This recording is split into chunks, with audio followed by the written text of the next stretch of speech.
Have you ever called your dog's name only to be completely ignored? They're right there, sniffing a patch of grass like it holds the secrets to the universe, and it's as if you've become invisible. You might think they're being stubborn or maybe even a little deaf. But what if I told you their nose is so powerful, it can literally turn off their ears? It sounds like science fiction, but it's a real phenomenon.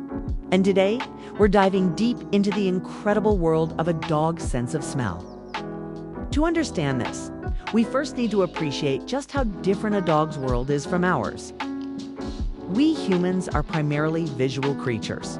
We see the world. Dogs, they smell it. Their nose is their primary interface with reality. Imagine walking into a bakery. You smell bread, maybe some sugar, some yeast. A dog walks in and smells the individual grains of flour, the specific type of yeast, the salt, the sugar, the trace of egg on the baker's apron from yesterday, and the faint scent of the delivery person who dropped off the flour last week. It's a whole different level of detail. This extraordinary ability comes from some serious biological hardware. A dog's nose has up to 300 million olfactory receptors. For comparison, we have a measly 6 million. That makes their sense of smell anywhere from 10,000 to 100,000 times more sensitive than ours. But it's not just about the number of receptors. It's how their brain processes this information. A huge portion of a dog's brain is dedicated to analyzing smells. This part of the brain is proportionally 40 times larger than ours. It's like their brain has a built-in supercomputer just for scents.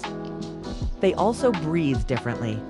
When we inhale, we breathe and smell through the same airways. Dogs have a structure in their nose that separates the air. A portion goes to their lungs for breathing, while the rest is diverted to a dedicated area purely for smelling. This means they can continuously sample scents from the environment without interrupting their breathing. They can even wiggle their nostrils independently to figure out which direction a smell is coming from. It's like having a 3D GPS for scents. So, what does all this have to do with them ignoring you? It's a concept scientists sometimes refer to as sensory overshadowing, or being in the scent zone. When a dog becomes intensely focused on a particular smell, their brain allocates a massive amount of cognitive resources to processing that information.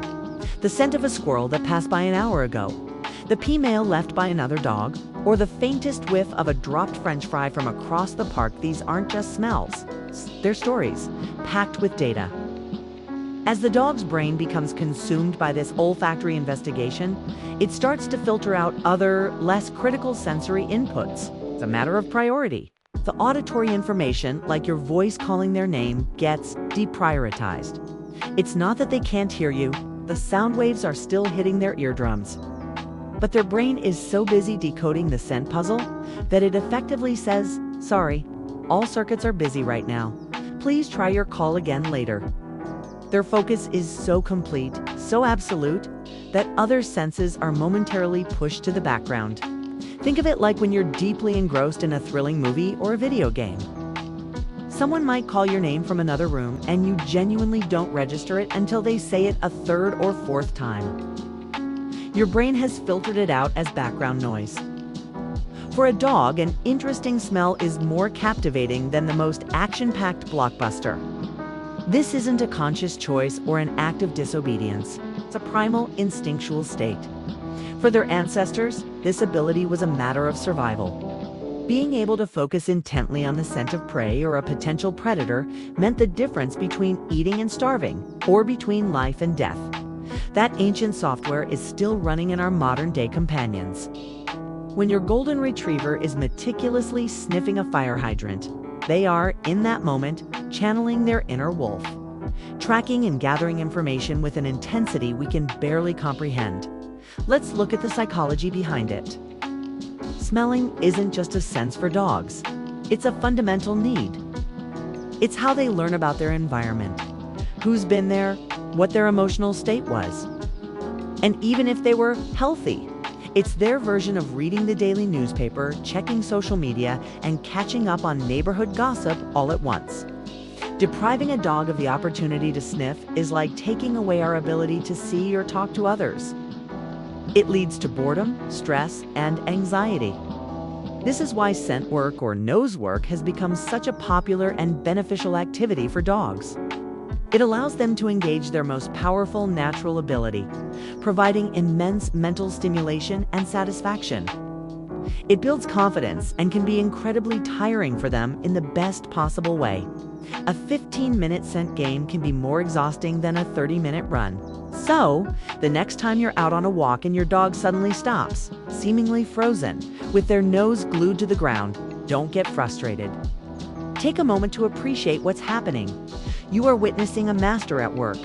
They are deep in a world of information that we are completely blind to. They're not ignoring you. They're simply being a dog in the most profound and authentic way possible. What can we do as owners? First, be patient. Give them a few extra seconds or even a minute to finish their reading. Forcing them to move on is like snatching a book out of someone's hands mid-sentence. Second, try using other cues.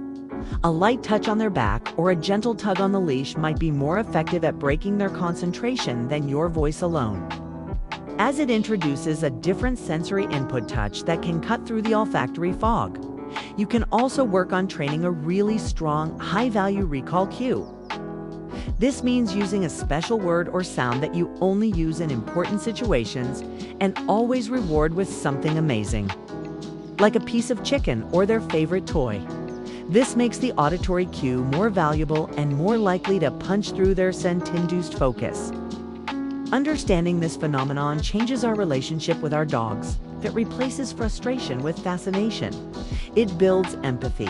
We start to see our walks not just as a means for them to relieve themselves, but as a vital sensory adventure, a journey of discovery. We become partners in their exploration rather than just the person holding the leash. So let them sniff. Let their noses lead the way sometimes. You'll have a happier, more fulfilled, and mentally stimulated companion. And you'll have a deeper appreciation for the incredible, invisible world they experience every single day. Thanks for watching. You found this fascinating? Don't forget to like this video and subscribe to Canine Secrets for more deep dives into the amazing world of our dogs. See you next time.